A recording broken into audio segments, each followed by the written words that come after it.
तुम्हारे मन में कमजोरी नहीं आनी चाहिए।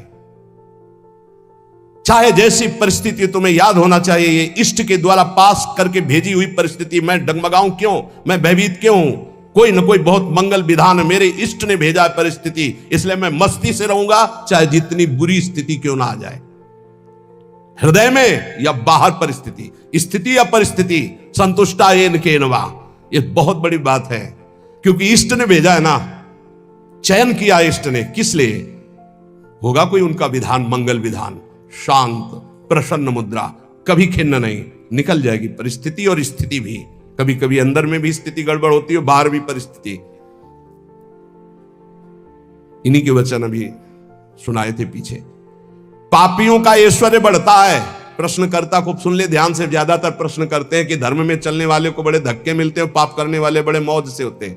पापियों का ऐश्वर्य बढ़ता है, स्वीकार करते हैं। क्यों? क्योंकि उनके पुण्यों का नाश किया जा रहा है। तुम धर्म के फल में संदेह मत करना। ये पापियों का जो ऐश्वर्य बढ़ रहा है, इनको जैसे फांसी की सजा देने वाले को अंतिम इच्छा पूरी की जाती है, ऐसे सर्वनाश का खेल इनका शुरू होने वाला है। इसलिए इनके पुण्यों को फटाफट भुगाया जा रहा है, भोग ले। हम तो अपनी भाषा में कहते थे एकांतिक में कि जैसे चार आदमी दो हाथ पकड़ के, दो पैर पकड़ के ले जा रहा है, आप कह रहे हो धन्य है, ना लिफ्ट से जा रहा है, ना पैदल जा रहा है, चार आदमी की गोद में जा रहा है, 8वीं मंजिल पर ले जाए, धन्य है उसका। धन्य नहीं है, ऊपर जाके पटकने जा रहे हैं नीचे। अब बताओ, ले जाते समय तो तुम देख रहे हो कि ना लिफ्ट में है, ना पैर से चल रहा है, कितना सौभाग्य है। लेकिन परिणाम पता है आपको? ये चार लोग उसको ऊपर 8वीं मंजिल में ले जाकर पटकने जा रहे हैं। अब क्या लगेगा? धन्य नहीं लगेगा, बड़ेगा दुर्भाग्य है, मरेगा जाके। ऐसे ही पापी आदमी जब चारों खाने में हरा भरा नजर आवे ना, बढ़ता नजर आवे, तो आप हाथ जोड़ के शोक मगन होना, अब मरेगा ये जाके। ये चार जो ले जा रहे ना, ये ऊपर से पटकेंगे जाके। चारों तरफ हरा भरा, जिधर देखो उधर माला माल, जय जय जय जय। दिया सलाई लग रही सुकृत में, पुण्य में, क्योंकि पाप कर रहा है, अब भस्म होगा। कभी कभी गुरुजन जब समझाते हैं और जब देख लेते हैं ना ये बहुत पैंग लंबी बढ़ गई, तो मौन हो जाते हैं, नहीं समझता जीव। इसीलिए भगवान भी चुप हो जाते कि पहले जल ले। अच्छा, भगवान जानते कि तू मेरा अंश जलेगा, है नहीं, तेरी कपड़ा जलेगा। ये नयनम छिन्दन्ति शस्त्राणि नयनम दहति पावकः न चैनम क्लेदयन्त्यापो न शोषयति मारुता। भगवान का बच्चा आग नहीं जला सकती, शस्त्र नहीं छेद सकता, जल नहीं डुबो सकता, वायु नहीं सुखा सकती। तो अगर डूब रहा है और मर रहा है तो मर, क्योंकि आत्मा को कुछ होना नहीं है और तेरे पाप किया है तो भोग। भगवान ऐसे देख रहे हैं। तुम कहोगे बड़े दयालु हैं, नहीं, इस समय दयालु नहीं। दयालु जान रहे हैं कि मेरे अंश को कोई फर्क नहीं पड़ना, शरीराभिमानी पाप किया है, भोग ले। इसलिए वो अग्नि रूप भी हैं, वो जल रूप भी हैं, वो अपने में ही डुबो रहे हैं। किसको? अपने आप को। तुम्हें क्या फर्क पड़ रहा है? कुछ नहीं। हमारी भाषा समझ लो। कहे भगवान अब कहां गया, क्यों नहीं बचाया इनको, क्यों बचाए? उस समय जब उपदेश कर रहे थे कि ऐसा नहीं करना, तब तूने माना, नहीं माना तो भोग। तो बोले दया क्यों नहीं है? दया इसलिए नहीं कि असली वाले को जलन नहीं होगी और नकली वाला बचेगा नहीं। क्या? ये नकली है, यही जलेगा। असली जो भगवान का अंश है उसमें कोई ताप नहीं लगता। तो इसलिए भगवान शरीर, जैसे ये कपड़ा जल जाए तो अपने को क्या फर्क पड़ेगा, हम तो बच गए। बोले बड़ी कृपा, हम बच गए, कपड़ा जल गया। ऐसे ही कपड़ा जलता है, हम बिल्कुल नहीं जनते, हमें न कोई शस्त्र छेद सकता है, नाग्नि। तो ये जब भगवान का अंश जीव है, भगवान ये जानते इसलिए दया नहीं करते। अब कोई सही ढंग से चले और फिर उसके कपड़े में भी खरोच आने की बात होगी तो भगवान नहीं आने देंगे। और तुम दूसरों के शरीरों को भून भून के चटनी के साथ खाओ तो बिना चटनी के आग तुम्हें भून देगी। हमारी बातें बुरी लगेगी, लेकिन लिख लो, बिल्कुल फायर विकेट तब आएगी जब भून के तैयार हो जाओगे। पहले बूंद नहीं पानी मिलेगा, क्योंकि तुमने चटनी लगा के खाया है। और अग्निदेव बिना चटनी के तुम्हें खा जाएंगे, क्योंकि वही अग्नि भगवान का स्वरूप है। इसीलिए कहते हैं कि होश में ये मांस खाना, मदिरा पीना, व्यभिचार करना, पापाचरण करना बंद कर दो। प्रभु अभी तक जो हुआ हुआ, अब लो नसानी, अब ना नसई हो, नहीं खतरे में हो तुम पक्का। तुम्हें नहीं दिखाई दे रहा है, कोई अविनाशी शरीर नहीं तुम्हारा। इस शरीर के लिए पापाचरण करके कभी सुखी नहीं हो सकते। तो पापियों के ऐश्वर्य को देखकर अधर्म को धारण करने वाले कभी संदेह मत करना, इनको ऐसे सुख दिया जा रहा है जैसे फांसी की सजा देने वाले को अंतिम इच्छा पूर्ति की जा रही है। बुद्धि बदल जाती है, बुरी दशा आने के पहले बुद्धि बदली जाती है। आप ना आवे ताई तहां ले जाए, वहीं ले जाएगी जहां उसका नाश होना है।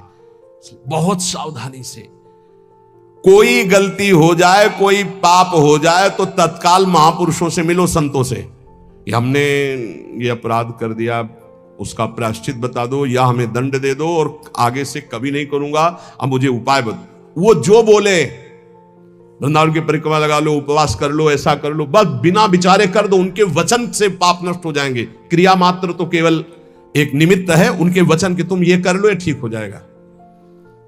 तुम्हारा जीवन नष्ट नहीं हो पाएगा। यदि कोई गलती हो जाए तो उसका प्रायश्चित कर लो। देखो, जो भगवान का भजन करते हैं, कभी भगवान से कुछ मांगते नहीं, उनकी पूरी जिम्मेवारी भगवान स्वयं ले लेते हैं। अगर तुम मांगना ही है तो भगवान से भजन मांगो, भजन कि मेरा निरंतर भजन बनता रहे। तुम अल्पज्ञ हो, भजन के सिवा और जो भी मांगोगे वो धोखा हो जाएगा, कोई लाभ नहीं है। ध्रुव जी को भी बड़ी अशांति हुई थी परम पद मिलने का, अटल पद भी मिलने के बाद। यदि तुम भजन करने वाले हो तो तुम्हारी निंदा होगी पक्का। भीतर ही भीतर जब निंदा हो तो प्रसन्न होना, उससे कभी शत्रुता मत करना, क्योंकि वो निंदा करने वाला कृपा करके भगवत प्राप्ति में जो बाधक पाप है उसको वो ले रहा है। बड़ी कृपा है। निंदा करना दूसरों के पापों को लेना है, अपने को तो करना नहीं है। दूसरा कोई अपनी निंदा करे तो बहुत प्रसन्न होना है। ये कितना महान है कि जो हमें भगवत प्राप्ति में बाधक भाव थे उनका वो अपहरण कर रहा है। बिना प्रयास के, बिना प्रयत्न के, बिना भोगे तुम्हारे प्रारब्ध का नाश करने की सामर्थ्य निंदा में है, जो तुम्हारी दूसरे निंदा करते हैं। बड़े कृपालु हैं। इसलिए निंदक को परम सहायक मित्र मानना चाहिए। निंदक नियरे राखे आंगन कुटी छवाए, समीपे रहे जिससे कोई चूक ना होने पाए, हर गलती वो हमारी देखे। और भगवान बड़े कृपालु हैं। निंदक को सूक्ष्मदर्शी लगाने की जरूरत नहीं होती, सीसी कैमरा लगाने की जरूरत नहीं होती। उनके कान और नेत्र वहीं लगे रहते हैं और वो एक एक बात पकड़ करके साधु की और उसको निर्मल करते रहते हैं। इसलिए धन्य है, प्रणाम है, स्वस्थ रहे निंदक। अंतिम में उनको भगवत प्राप्ति हो, क्योंकि हमें भगवत प्राप्ति में बड़ा सहयोग किए। निंदा करने वाले महान मित्र हैं जो हमारे प्रारब्ध को बिना भोगे वो काट देते हैं। दूसरों की निंदा करने से जो हमारे पाप नष्ट होते हैं, अपनी प्रशंसा करने से अपने पुण्य और तप नष्ट हो जाते हैं। अपने मुख से कभी अपनी प्रशंसा न करे, दूसरे जो हमारी निंदा करते हैं उसे चैन से, आनंद से सुन ले कि हमारे ऊपर भगवान की बड़ी कृपा है, बड़ा पावन किया जा रहा है। जब तक तुम्हें आत्मानंद का अनुभव ना मिले, भगवदानंद का अनुभव ना मिले, तब तक विषयानंद से दूर रहना, विषयानंद के भोगी पुरुषों से दूर रहना। भगवदानंद का अनुभव करने वाला चक्रवर्ती सम्राट को भी एक तिनके के बराबर समझता है। सुरपति नरपति लोकपति जिनके भावे घास। भगवदानंद का अनुभव करने वाला चक्रवर्ती सम्राट को वही तिनके के समान समझता है। अब अंदर से देख लो, प्रभु के प्रति भाव है या धन के प्रति या पद के प्रति, तो वैसे ही हो जाएगा। भगवदानंद जिसको अनुभव हुआ, सुरपति नरपति लोकपति जिनके भाव है घास, ये बात अंदर से समझो। अपमान किसी का करना नहीं, पर अंदर से किसी के प्रति ऐसा भाव न रहे कि धन को लेकर, रूप को लेकर, अभिनय को लेकर, पद को लेकर के हमारा गर्व है कि हमारे पास अमुक आए, हमारा गर्व है कि हमारे पास परमहंस आए, अवधूत आए। हमारा गर्व, ये उनका सौभाग्य है कि उनको एक बार इस रज में माथा रखने का सौभाग्य मिला। ऐसा करो कि अब कुछ करना ना पड़े। ऐसा करो कि मां के गर्भ में वास अब ना करना पड़े। ऐसा करो कि मनुष्य जन्म अभी आखिरी जन्म हो और हम श्री भगवान को प्राप्त हो जाए। अगर माली से संबंध रखोगे तो पुष्प वाटिका का कोई भी फूल तुम चयन कर सकते हो। ऐसे ही यदि तुम भगवान से संबंध रखोगे तो अनंत ब्रह्मांड भगवान की पुष्प वाटिका है। किसी भी ब्रह्मांड में स्वतंत्र रूप से तुम जा सकते हो। कैसे? जैसे माली के होकर बगीचे में घूमो, आनंद ले रहे हो, कोई फर्क नहीं पड़ता। लेकिन एक जंगल में जाके भटक गया है वो, और एक जो माली के साथ उसी जंगल में आनंद ले रहा है वो, एक जो जेल में कैदी बना है वो, और एक जो जेलर बनकर वहां कैदियों के बीच में है वो, दोनों में अंतर है। अब कैदी बन के नहीं रहना, अब जेलर बन के रहना है। अब भटकना वाला नहीं स्वरूप है, अब मालिक के साथ रहकर भ्रमण करना है, आनंद लेना। अनंत ब्रह्मांड मेरे स्वामी के, और स्वामी की स्मृति के साथ कोई भय नहीं। अब ये कर्म बंधनों की जेल में नहीं रहना, ये मनुष्य शरीर पाकर अब स्वतंत्र होना है। ये बात अंदर बैठा लो। विषयी का संग साक्षात काले सर्प के संग के समान समझो। विषयी पुरुष का संग, ये विषयी पुरुष विष के समान है। इनके स्पर्श से, इनके संभाषण से, इनके दर्शन से, इनके शरीर में चिपटे रहते हैं ऐसे परमाणु, जो तुम्हारे अंदर आएंगे और तुम्हारे भजन को जलाकर राख कर देंगे, भजन की वृत्ति को जला के राख कर देंगे। जितनी जल्दी हो सके अपने को जलने से बचाना चाहते हो तो विषयी पुरुषों का संग छोड़ दो। संगम त्यजेत मिथुन व्रतिनाम मुमुक्षु, बहुत बड़ी बात है, इसको अंदर से समझ लो। प्रयत्न करो, विषयी पुरुषों का संग साक्षात भयावह विषधर सर्प के समान है। वो तुम्हारी समस्त साधना को चौपट कर देगा। विषय की अग्नि की चपेट में तुम अध्यात्म शक्ति को भस्म कर दोगे। इसलिए दूर हमको यही देखना है। जब भगवान मोहिनी रूप के पीछे भाग रहे थे ना, तो बड़े बड़े जो पद्मासन लगाए बैठे थे, तो मोहिनी भगवान ऐसे करते हैं, देख लो, ये वो हैं जो ब्रह्मबोध प्रदान करते हैं, और मेरा ये वो रूप है जो ऐसों को भी पीछे दौड़ा रहा। भगवान के मोहिनी रूप का ऐसे ही ये भगवान उदाहरण देते रहते हैं, भगवान ही उपदेश दे रहे हैं। पक्का समझिए, बहुत बहुत विचित्र, अतिशय प्रबल देव तो माया, जो शास्त्र कह रहा वैसे चलोगे बच जाओगे। यहां सत्संग के द्वारा हमको ये समझना है कि हमें जो मिला बहुत कीमती चीज है, परमार्थ बहुत कीमती चीज है। इसको छीनने के लिए बहुत माया रंग रचेगी। अगर आप कोई वासना लेकर इस मार्ग में चलेंगे तो वही वासना अंतर की माया जानकर तुम्हारे आगे जाल फेंक देगी और तुम्हें रोक लेगी। इसलिए सत्संग के द्वारा जल्दी से जल्दी वो वासना काट दो जो तुम्हें गिराने वाली है। उस वासना का संयोग होने पर भागो, ना कि उसको स्वीकार करो। पहले प्रयत्न करो, फिर प्रार्थना करो। पहले बचने की कोशिश करो। जब आपको लगे कि अब गिरा, तो फिर भगवान से प्रार्थना कर दो कि तत्काल मुझे बचा लो। यदि कोई ऐसी विपत्ति आ जाए तो पहले बचने की कोशिश करो, भागो विवेक के द्वारा। अगर नहीं संभल पा रहे तो इष्ट को पुकारो, देर मत करो। विषयी पुरुष का आश्रय और संग आपको नष्ट कर देगा। बहुत बहुत सावधान, बहुत सावधान। मतलब ये भले भजन कम हो, पड़े रहो, भगवान की प्राप्ति हो जाएगी, क्योंकि भरोसे पे पड़े रहने वाला ही महान संत बनता है। लेकिन संग किसी का ना, असंगता बहुत बड़ी सिद्धि है। चाहे गृहस्थ में हो चाहे विरक्त में, अपने को बचाओ। जो आपके सुकृत को, आपके भजन को लूटने वाले लोग हैं, ऐसे लोगों से बचो। सदा इतना तो ज्ञान तुम्हें होना चाहिए कि तुम्हें उचित फंसाया जा रहा है या अनुचित फंसाया जा रहा है।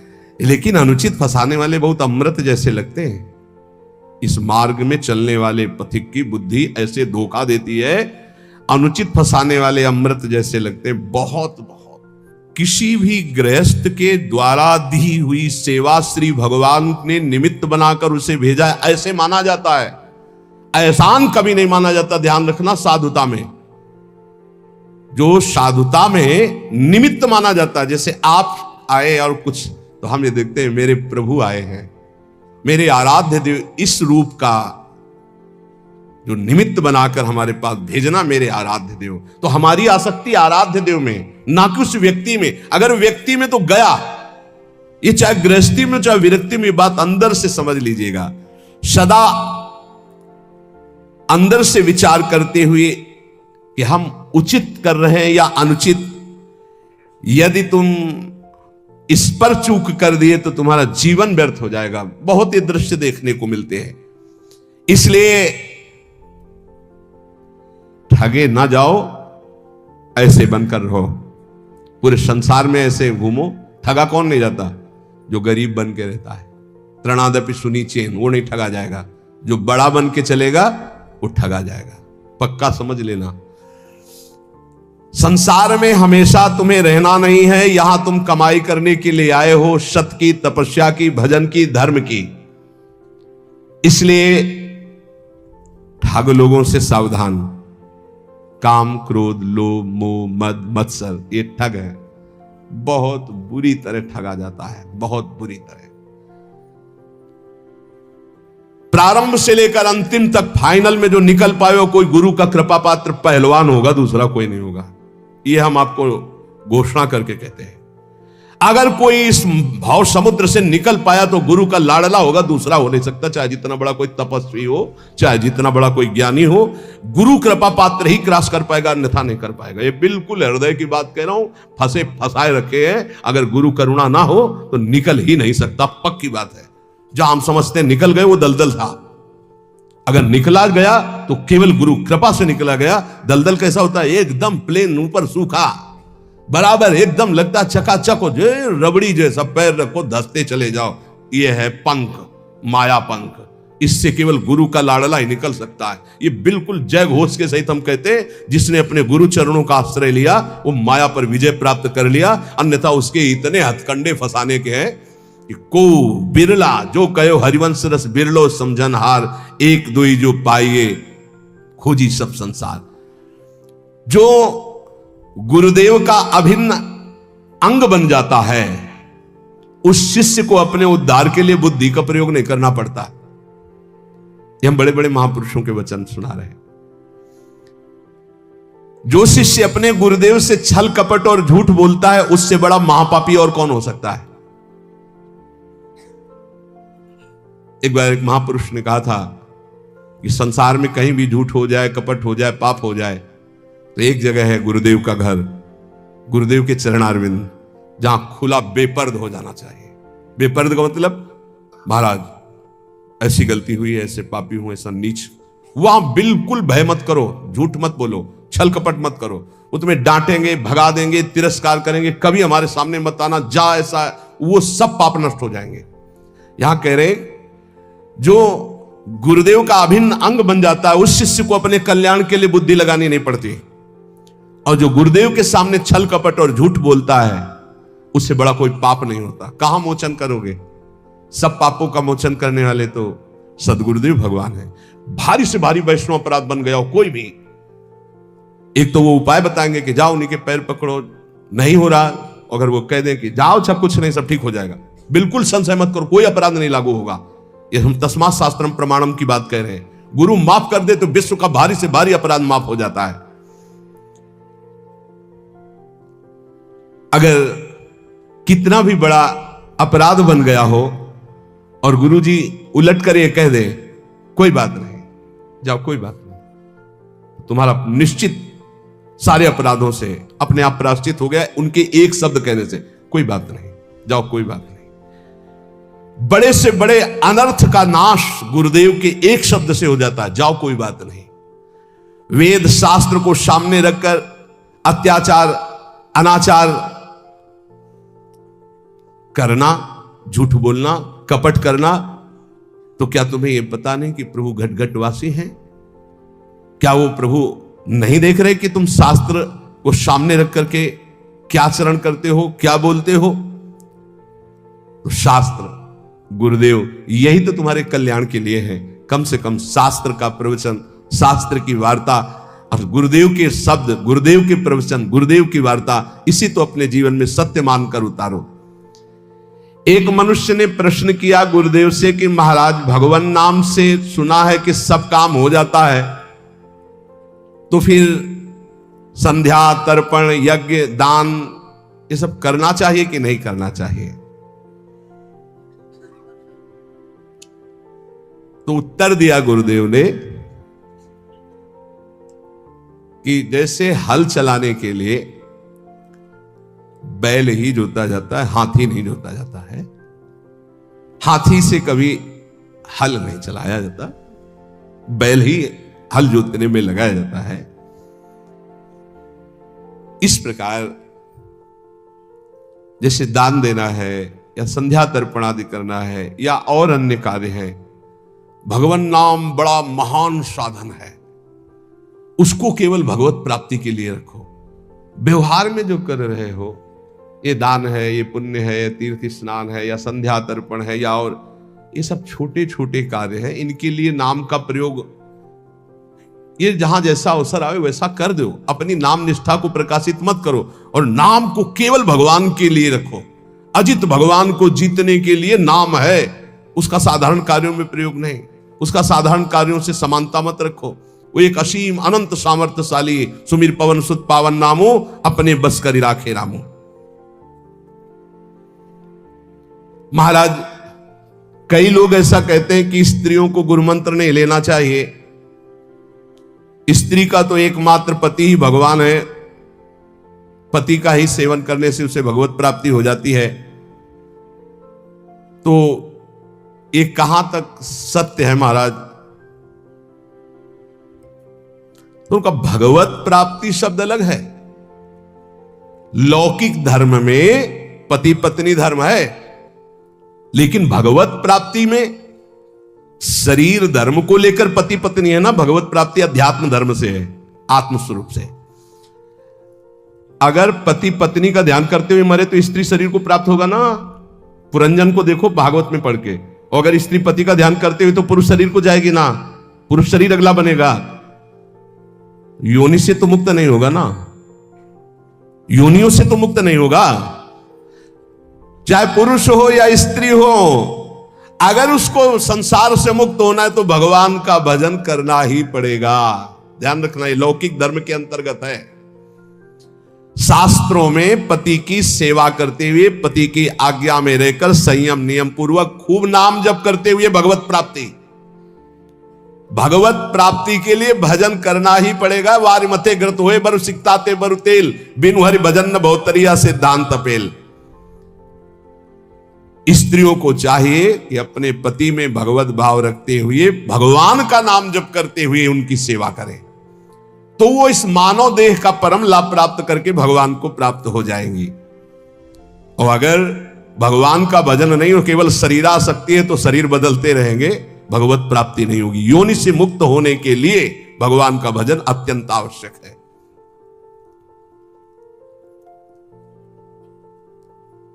पति यदि परमात्मा का ध्यान करता है, स्त्री भजन नहीं करती, तो कहते हैं कि पति का हिस्सा पत्नी को मिल जाता है। ये छोटे छोटे इसलिए प्रश्न प्रायः ये सबके रहते हैं, ये भी प्रश्न हुए। देखो, ये लौकिक पुण्य की बात है, लौकिक पुण्य की बात कि भाई दान कर दिया पति ने 5,000 रुपए वहां प्रयाग में जाकर, पत्नी घर में है तो 2,500 के उसके आ जाएंगे, पुण्य 2,500 का। लेकिन भगवान का भजन स्वयं करने से मुक्त होगा। भगवान की प्राप्ति, जीवन मुक्तता स्वयं भजन करने से होगी। पति परमात्मा का ध्यान करेगा तो परमात्मा को प्राप्त होगा, पत्नी परमात्मा का ध्यान करेगी तो परमात्मा को प्राप्त होगी। भगवत प्राप्ति एक अलग चीज है। और यदि अन्य कोई ध्यान होगा तो वह संसार में ही जन्मेगा। स्त्री यदि शरीर का ध्यान करते हुए पति के मरे तो भगवत प्राप्ति हो जाएगी क्या? शरीर की प्राप्ति होगी। पुरुष स्त्री शरीर का ध्यान तो स्त्री शरीर की प्राप्ति। भगवत प्राप्ति के लिए सिर्फ भगवान का भाव। अब वो चाहे मंदिर में मान लो भगवान, चाहे पति में भगवान मान लो, चाहे पुत्र में भगवान मान लो, चाहे कुत्ता में भगवान मान लो, जहां भी तुम्हारा भाव बने। अगर देखो, नामदेव जी ने कुत्ते में भगवान माना तो भगवान मिले ना, खंबे में भगवान माना तो भगवान मिले ना। भगवान के भाव से ही मुक्ति है, भगवान के भाव से ही भगवत प्राप्ति है। ये साधारण पुण्यों का हिसाब किताब भले हो जाए, भजन का नहीं। भजन तो करोगे तो भगवान की प्राप्ति होगी। हाँ, अब जैसे कहा जाता है 21 पीढ़ियां तर जाती हैं, तो ये उसको सरकारी आदमी जो होता है उसके माता पिता को फ्री ट्रेन में नहीं होता है, परिवार के जनों को फ्री नहीं होता, तो ये है फ्री। पत्नी अगर भगवान का भजन करेगी तो उसके माता पिता का जो कुल है उसको उतारेगी। पति भगवान का भजन करेगा तो अपने माता पिता के कुल को उतारेंगे, और दोनों मिलकर भजन करेंगे तो दोनों कुलों को उतार देंगे। भजन प्रत्येक जीव को स्वयं करना होगा, स्वयं से भगवत प्राप्ति होगी। अगर भजन नहीं करोगे, तुम्हारी जिह्वा में नाम जप नहीं चलेगा, तो बात नहीं बनेगी। माता पिता कुल परंपरागत वो भगवान की बनाई हुई मर्यादा है, उससे पार होता है। जब भारत सरकार ऐसी व्यवस्था कर देती कि जो सरकारी आदमी होता है उसको गाड़ी बंगला मिलता है, उसके परिवार को जो सरकारी जैसे ट्रेन आदि उसमें फ्री आने जाने की कई व्यवस्थाएं होती, तो ऐसे ही भगवान ने व्यवस्था कर दी कि जिस कुल में भगवान का भगवत प्राप्त महात्मा पैदा हुआ तो उसकी आगे की पीढ़ी पीछे की पीढ़ी 21 पीढ़ियां तर जाती है, तो भगवान जैसा चाहे वैसा करे। लेकिन यहां जो प्रसंग चल रहा है कि पति भजन करे पत्नी मनमानी करे तो पत्नी नरक जाएगी और पति भगवान को प्राप्त होगा। पत्नी भजन करे पति मनमानी करे, शराब पिए इधर उधर करे तो पति नरक जाएगा, पत्नी भगवान को प्राप्त होगी। क्योंकि लौकिक संबंध ये है, पारलौकिक तो हम सब भगवान के अंश है ना, ये वर्दी केवल स्त्री पुरुष की है। हमारा भाव समझ लिया जाए कि स्त्रियां अपने पति की सेवा में रहें, पति को भगवान का स्वरूप माने और खूब भगवान का नाम जप करें। श्री कृष्ण का स्वरूप मानकर पति की सेवा करना और श्री कृष्ण नाम जप करना, इन दोनों बातों से उनको भगवान की प्राप्ति हो जाती है। ध्यान दीजिए, स्त्री को जब मृत्यु का समय आता है तब पति के बाह्य स्वरूप का ध्यान नहीं, पति के आंतरिक स्वरूप का, आंतरिक स्वरूप श्री कृष्ण, उनका ध्यान करते हुए शरीर छूटे तो भगवान की प्राप्ति हो जाती है। बार बार मृत्यु के चक्र से बचने के लिए एकमात्र परमात्मा का ध्यान, चाहे स्त्री हो चाहे पुरुष, आत्यंतिक मृत्यु से छुटकारा केवल भगवान के भजन से मिलता है। इसलिए कोई भी हो भगवान का नाम जब निरंतर करो, सब कल्याण ही कल्याण है। ये जो महापुरुषों के अलग अलग संतों की हम बातें चयन करके लाते हैं, आपको सुनाते हैं, आप इनका मनन कीजिए और अपने जीवन में उतारिए। यहाँ के सत्संग का एकमात्र उद्देश्य है भगवत प्राप्ति।